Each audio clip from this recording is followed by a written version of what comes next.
Welcome viewers, আবারও চলে আসলাম ফটোশপের class নিয়ে। বন্ধুরা, আজকের ক্লাসটা হলো একটা পেজের ভিতরে 6 কপি পাসপোর্ট সাইজ ফটো শুধুমাত্র কিবোর্ডে একটা চাপ দিয়ে আমরা তৈরি করব, সেই কাজটা আমরা শিখবো। তো সেই কাজ শেখার জন্য দেখুন ফটোশপের ভিতরে আমি একটা ইমেজ রেখেছি, ইমেজটা পাসপোর্ট সাইজ ক্রপ করে রেখেছি। তো বন্ধুরা, এই কাজটা যদি আপনারা করতে চান তাহলে আপনারা ফটোশপের যে কোনো ভার্সনটা করতে পারবেন। আমি ফটোশপ সিসি ভার্সনটা দেখাবো, আপনার বেলায় আপনি যে কোনো ভার্সনটা কাজটা করতে পারবেন সেম টু সেম। যেমন ধরেন আমি এই ছবিটা 6 কপি ল্যাব প্রিন্ট করব, তো তার জন্য আমাদের কিন্তু 6 কপি পেপার করতে হয় আমাদের একটা ফোরার পেজের ভিতরে বারবার কপি করে। তো শুধুমাত্র কিবোর্ডে একটা চাপ দেবো, আমাদের 6 কপি পেপার হয়ে যাব। তো আজকের ক্লাসটা হলো আমাদের অ্যাকশন করা। দেখুন এখানে আমাদের অ্যাকশন অপশন আছে। যদি আপনার ফটোশপে এখানে যদি না থাকে তাহলে আপনি কি করবেন, এখানে উইন্ডোতে চলে আসবেন।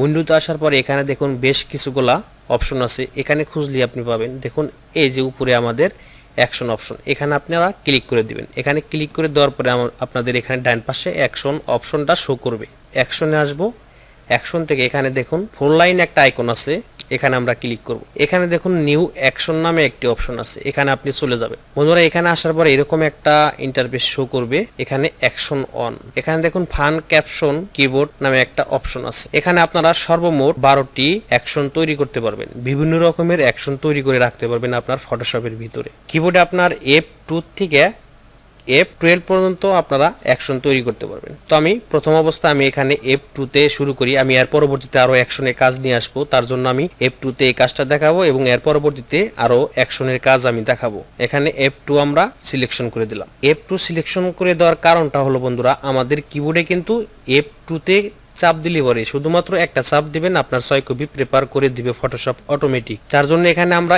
F2 দেয়া সিলেকশন করে এখানে রেকর্ড করে দিলাম। এখন ওকে করে দিলাম। বন্ধুরা, ওকে করে দেওয়ার পরে এখানে যে ইমেজটা রয়েছে, এই ইমেজটা আমাদের কিন্তু এখানে লক অবস্থায় রয়েছে।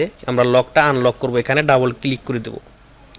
বন্ধুরা, এখানে ডাবল ক্লিক করে দেওয়ার পরে এরকম একটা ইন্টারফেস শো করবে, জাস্ট আমরা এখানে ওকে করে দেব। এখন ওকে করে দেওয়ার পরে আমরা চলে যাব এখানে ইমেজে যাব। ইমেজে আসার পরে এখান থেকে আমরা ক্যানভাসে চলে আসব, ক্যানভাস সাইজে চলে আসব। এরকম একটা ইন্টারফেস শো করবে। আমরা এখানে পিক্সেল করা আছে, এখানে এনসি করে দেব। এখন এখানে আমরা 4 দেব এবং এখানে 6 করে দেব। উপরে 4 নিচে 6 করে দেওয়ার পরে আমরা এখন ওকে করে দেব। দেখুন বন্ধুরা, ওকে করে দেওয়ার পরে আমাদের পুরার পেজে আমাদের ফটোটা ইন্টারফেস হয়ে গেছে। তো এখন আমরা কি করব, এই ছবিটা আমরা পজিশন করব, 6 কপির পেপারে পজিশন করব। দেখুন বন্ধুরা, আমাদের কিন্তু 6 কপি পেপার প্রেস করা হয়েছে। আমাদের কিন্তু কাজটা মোটামুটি শেষের দিকে। ডান পাশে যে আমাদের অ্যাকশন অপশন করলাম, সেখানে আসার পরে দেখুন এখানে একটা রেড সিগন্যাল আছে এবং তার বাম পাশে একটা হোয়াইট সিগন্যাল আছে।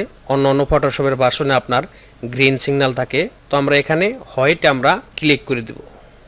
তো আমাদের কিন্তু অ্যাকশনের কাজটা মোটামুটি কমপ্লিট। তো দেখি আমাদের কাজটা হয়েছে কিনা। আমরা এখন এই যে পেজটা ক্রিয়েট করছি 6 কপি পেপারে, সেটা আমরা ক্যান্সেল করে দেব।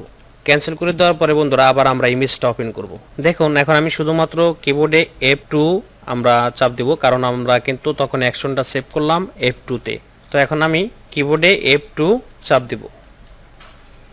তো দেখেন আমরা কিবোর্ডে F2 চাপ দেওয়ার পরে কিন্তু আমাদের অটোমেটিক একটা 6 কপির পেপার তৈরি হয়ে গেছে।